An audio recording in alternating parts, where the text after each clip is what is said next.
Hello friends, welcome to my channel. I am Mahendra Thakur. Once again I am standing in front of you with a new lecture based on conditional. Today I am going to discuss with you second conditional. It's very important topic and generally students are confused about this. तो जल्दी से इसको discuss करते हैं और सीखते हैं, बहुत इम्पोर्टेंट है। इसके पहले हम बात करते हैं इसका स्ट्रक्चर क्या है। जब हम सेकंड कंडीशनल यूज़ करते हैं तो स्ट्रक्चर क्या है।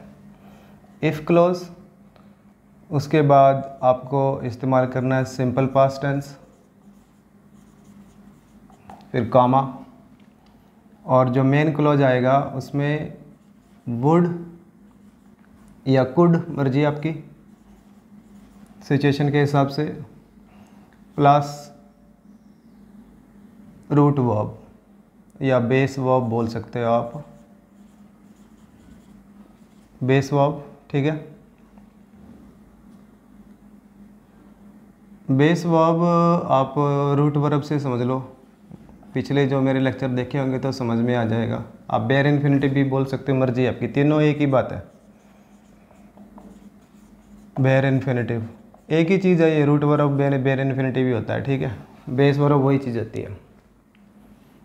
ठीक है, मॉडल के बाद वैसे भी रूट वर्ब भी आएगी, आगे मॉडल के बाद जो भी लगाएंगे तो बेस वर्ब भी आएगी, रूट वर्ब आएगी, उसको ही बेयर इन्फिनिटिव बोलते हैं। ठीक है, verb without to is called bare infinitive. ये स्ट्रक्चर है। इफ़ क्लोज में हम सिंपल पास्ट टेंस का इस्तेमाल करते हैं, मेन क्लोज में हम वुड लगाते हैं, वुड के बाद हम बेयर इन्फिनिटिव बेस वर्ब का इस्तेमाल करते हैं। ये स्ट्रक्चर हम कब कब कहाँ कहाँ इस्तेमाल करते हैं। पहली जो सिचुएशन है अनरियल सिचुएशन। ठीक है, जब हमें अनरियल सिचुएशन के बारे में बात करनी है, इमेजिनरी सिचुएशन के बारे में बात करनी है जो रियल नहीं है, प्रेजेंट में रियल नहीं है। ठीक है, ऐसी सिचुएशन के बारे में अगर हमें बात करनी है तो हमें इस स्ट्रक्चर का इस्तेमाल करते हैं। ठीक है, जैसे एग्जांपल लेते हैं। अगर मुझे कहना हो कि अगर मैं पक्षी होता तो बहुत दूर तक उड़ जाता, पंख होते तो उड़ाती रहे। If I dash a bird, I would fly far away. दूर उड़ के चला जाता, ब्रैकेट में वर्ब आ गई बीक। ठीक है, अब देखो ये जो फ्लाई वर्ब आई है तो ये बेस वर्ब ही है, रूट वर्ब है ये। ठीक है ना। अब देखो इफ़ सेंटेंस स्टार्ट हुआ, यहाँ पे word plus base verb I, second conditional की बात हो रही है, और ये वो सेंटेंस है, ये अनरियल सिचुएशन है ना। रियलिटी में बर्ड नहीं हूँ मैं कह रहा हूँ कि अगर मैं बर्ड होता तो बहुत दूर तक उड़ के चला जाता। ठीक है, अब आपको ना एक चीज़ और समझनी है। जब भी आप सेकंड कंडीशनल इस्तेमाल कर रहे हो अनरियल सिचुएशन के लिए, ठीक है, तो आपको भले सब्जेक्ट हो सिंगुलर, भले सब्जेक्ट हो प्लूरल, सिंपल पास्ट टेंस में तो वर्ब की सेकंड फॉर्म आएगी, बी की सेकंड फॉर्म वाज या वर होती है। ठीक है, जनरली हम क्या करते हैं, जब सब्जेक्ट सिंगुलर होता है तो हम वाज का इस्तेमाल करते हैं, सब्जेक्ट प्लूरल होता है तो वर का इस्तेमाल करते हैं। ठीक है, लेकिन जब आप कंडीशनल अप्लाई करोगे तो आप भले कुछ भी सब्जेक्ट हो, singular plural, he she it कुछ भी हो, ठीक है, वर ही लगाना है। ये चीज़ समझनी है आपको। If I were a bird I would fly far away. ठीक है, ये सिचुएशन अनरियल है, मैं रियलिटी में तो बर्ड नहीं हूँ। ठीक है ना। अगर मान लो सिचुएशन ये हो कि मेरे पास पैसा नहीं है मान लो, ठीक है, और मैं कह रहा हूँ यार मेरे पास पैसा होता ना तो मैं पूरा संसार घूम लेता, तो सिचुएशन होगी अनरियल। रियलिटी में तो पैसा नहीं है और इस बात को मुझे बोलना है, तो फिर मैं इसको ऐसे बोलूँगा, if I had the money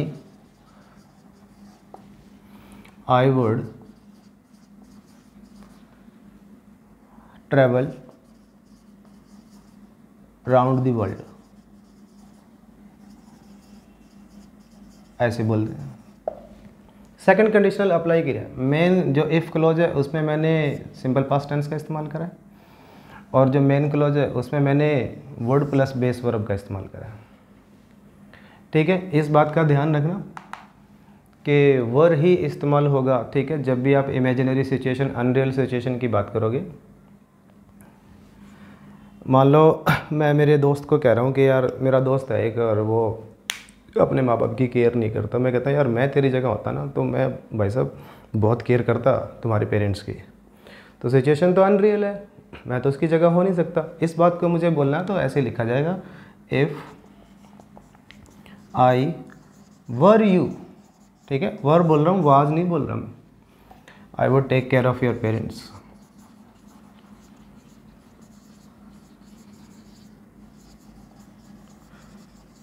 I would take care of your parents. आसान है, कोई मुश्किल नहीं है, ठीक है। तो ये है स्ट्रक्चर और हमें अनरियल सिचुएशन के लिए इस स्ट्रक्चर का इस्तेमाल करना है। क्लियर है? अब इस तरह के वर्ड आ जाते हैं, देखो आई विश या इफ ओनली या वुड दैट या एज इफ या एज दो। इनके साथ भी हम इस स्ट्रक्चर का इस्तेमाल करते हैं, क्योंकि I wish, if only, would that, इनका मतलब होता है तीनों का, इन तीनों का मतलब होता है काश। अगर हम कह ही रहे हैं कि काश ऐसा होता, काश वैसा होता, तो इसका मतलब प्रेजेंट में वो नहीं है, सिचुएशन अनरियल है। और इन अगर सिचुएशन अनरियल है तो we are suppose to use second conditional. Second conditional का स्ट्रक्चर ऑलरेडी मैंने लिख दिया है, ठीक है। और एज इफ़ का मतलब होता है मानो, एज दो का मतलब भी होता है मानो, इन दोनों का मतलब होता है मानो। अगर हम मान ही रहे हैं तो भी फिर सिचुएशन रियल नहीं है, सिचुएशन अनरियल है, ठीक है ना। एग्जाम्पल लेते हैं, तो इन शब्दों को नोट कर लेना, ये जो मैंने लिखे हैं अक्सर एग्ज़ाम में आते हैं। देखो मैं छोटा सा एक लेक्चर बना रहा हूँ और एग्ज़ाम ओरिएंटेड है, एग्ज़ाम में इसी तरीके से आता है।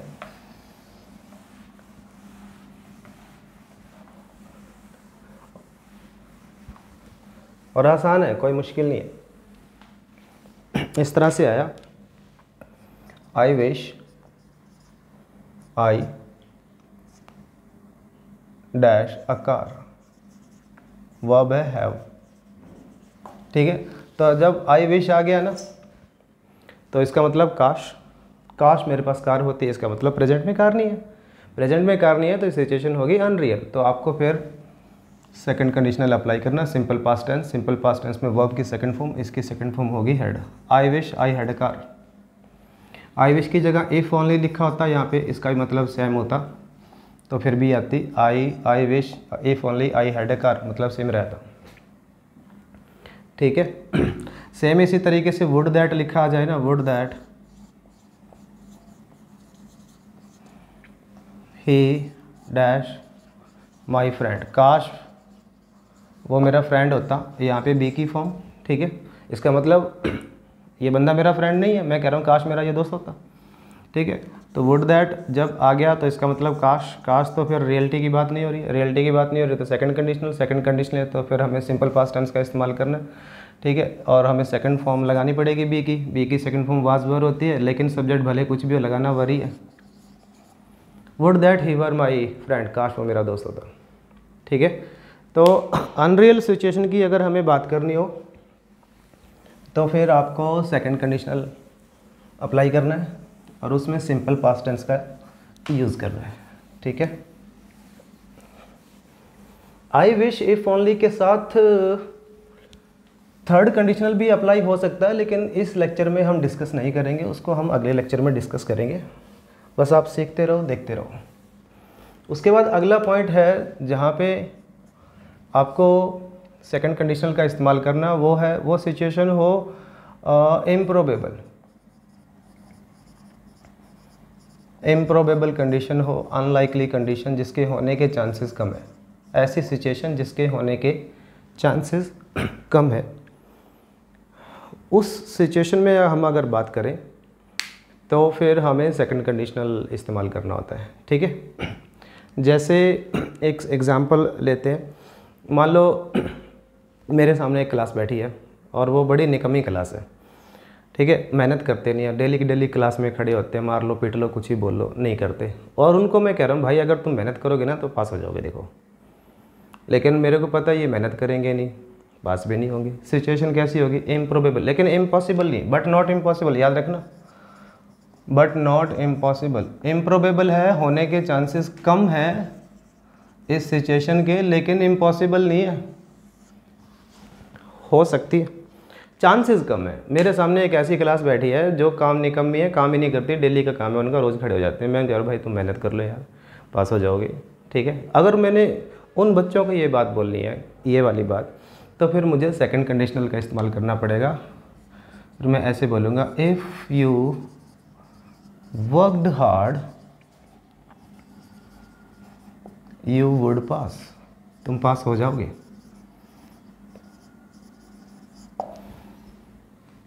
ठीक है, लेकिन अब एक चीज़ याद रखना, मैंने जब सिंपल पास्ट टेंस का इस्तेमाल किया है ना, तो ये बात है ना, जो सेकंड कंडीशनल होता है वो it doesn't talk about past tense, past things, past events.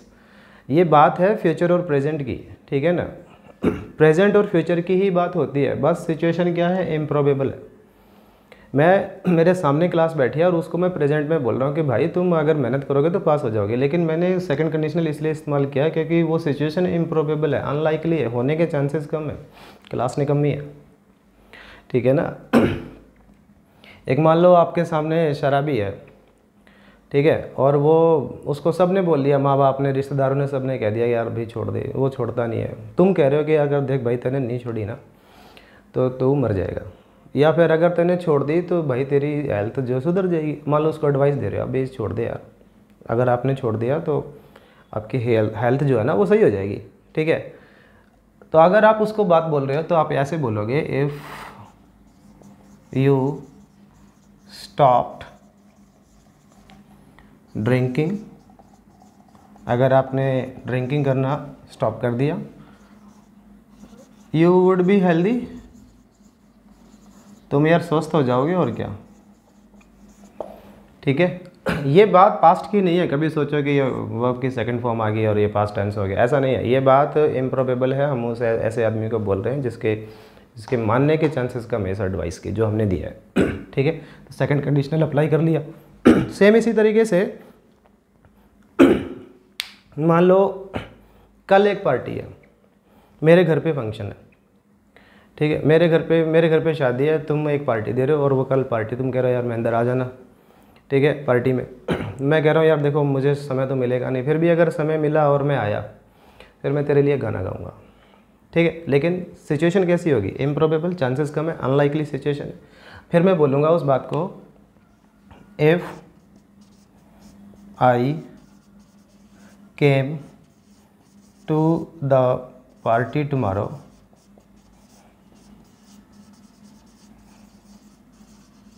I would sing a song for you.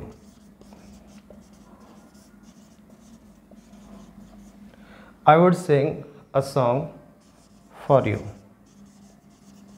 भाई अगर मैं कल पार्टी में आया तो फिर मैं तुम्हारे लिए, देखो आप देखो टुमारो आ गया, हालांकि कहते हैं भाई टुमारो आ जाए तो फिर फ्यूचर की बात होती है, विल शैल लगाना चाहिए, लेकिन ये सेकंड कंडीशनल है, सिचुएशन इम्प्रोबेबल है, अनलाइकली है, हम सिंपल पास्ट टेंस का ही इस्तेमाल करेंगे, सेकंड कंडीशनल का ही इस्तेमाल होगा। बेशक यहाँ पे टुमारो आया हो, वर्ब की सेकंड फॉर्म का इस्तेमाल किया, यहाँ पे वर्ड प्लस बेस फॉर्म का इस्तेमाल किया, ये समझना है आपको।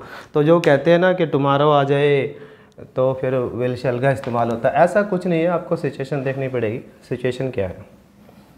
अगर आप if you are talking about improbable situation, unlikely situation, ठीक है, बट ये इम्पॉसिबल नहीं है कि मैं आ नहीं सकता, क्या पता शादी वादी जल्दी से निपट जाए, पार्टी का टाइम बचाओ, मैं आ भी जाऊँ, लेकिन चांसेस कम है, ये बात है बस, ठीक है। तो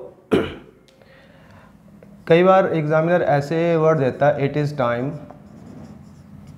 it is high time,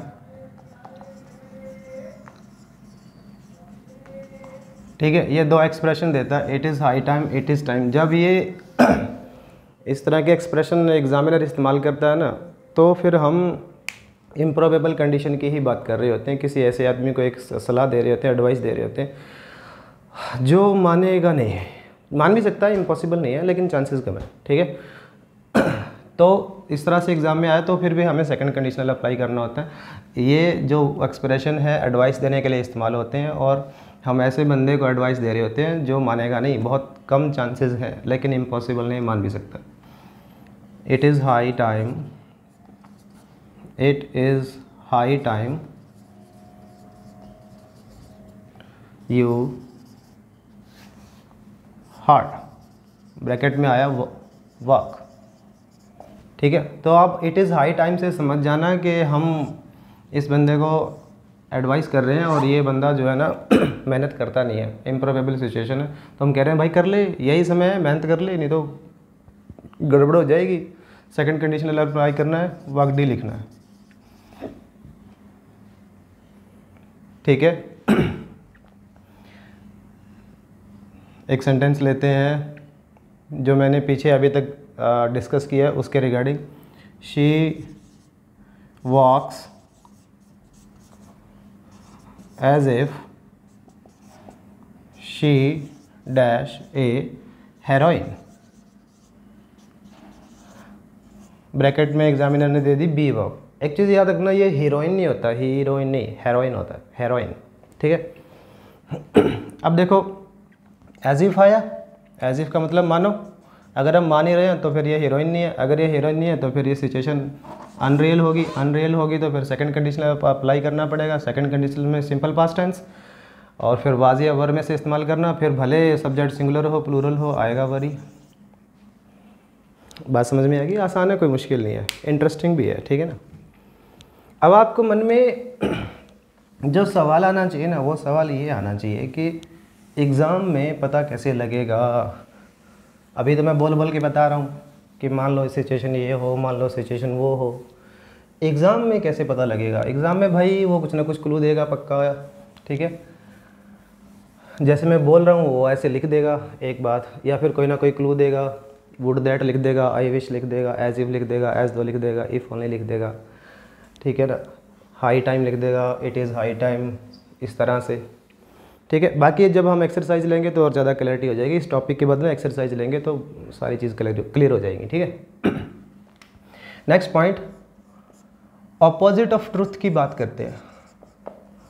opposite of truth, opposite of the truth मतलब जो भी आपकी सच है, जो प्रेजेंट में सच है और उसका हम उल्टा बोल रहे हैं, तो भी हम सेकंड कंडीशनल का इस्तेमाल करते हैं। जैसे कि अभी प्रेजेंट में ना मैं सच्चाई है कि टीचर हूँ, और मैं ये कह रहा हूँ कि अगर मैं टीचर ना होता ना तो मैं एक लेबरर होता। देखो अपोजिट बात कर रहा हूँ, जो भी सच्चाई है उसके अपोजिट उल्टी बात कर रहा हूँ, विपरीत। ठीक है, सच्चाई तो ये है कि मैं टीचर हूँ, और मैं कह रहा हूँ कि भाई अगर मैं टीचर ना होता तो लेबरर होता। तो इस बात को मुझे बोलना, तो फिर मैं ऐसे बोलूँगा, if I were not a teacher, अगर मैं टीचर ना होता, I would be a labourer, labourer होता फिर मैं भाई। ये एग्जांपल अपोजिट ऑफ ट्रुथ का है। ठीक है, जैसे मेरे कोई दोस्त है, उसने गलती कर दी, मैं कह रहा हूँ यार तू मेरा दोस्त नहीं होता ना भाई साहब, मैं तेरे को पनिश करता, सीधी सीधी बात। अब लेकिन वो मेरा दोस्त है, सच्चाई है। अब मैं अपोजिट बोल रहा हूँ, if you were not my friend I would punish you. ठीक है, लेकिन इस बात का मतलब क्या है, ही इज़ माई फ्रेंड।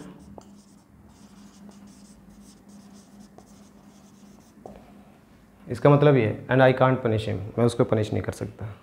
ठीक है, तो ये था एक छोटा सा लेक्चर सेकंड कंडीशनल पे। कुल मिला के इसका निचोड़ निकाल देते हैं कि सेकंड जो कंडीशनल होता है वो पास्ट की बात बिल्कुल नहीं करता। ठीक है, बात होती है प्रेजेंट और फ्यूचर की, एक बात। दूसरा, हमें पास्ट टेंस में जो इफ़ क्लोज है अगर हम इस्तेमाल कर रहे हैं तो उसमें सिंपल पास्ट टेंस का इस्तेमाल करना, मेन क्लोज में would plus root verb, base verb, bare infinitive. ठीक है, और तीसरी जो मोटी बात है वो आपको ये याद रखनी है कि अगर आप सेकंड कंडीशनल का इस्तेमाल कर रहे हो तो डोंट यूज़ वॉज, हमेशा वर इस्तेमाल करो, चाहे subject he, she, it, singular कुछ भी हो, प्लूरल हो, कुछ भी हो। ठीक है, तो ये थी छोटी सी टिप्स आज की, और सीखते रहो। हम लोग इस तरह के लेक्चर बनाते रहेंगे, मिलते रहेंगे। आज के लिए इतना ही, बहुत बहुत धन्यवाद।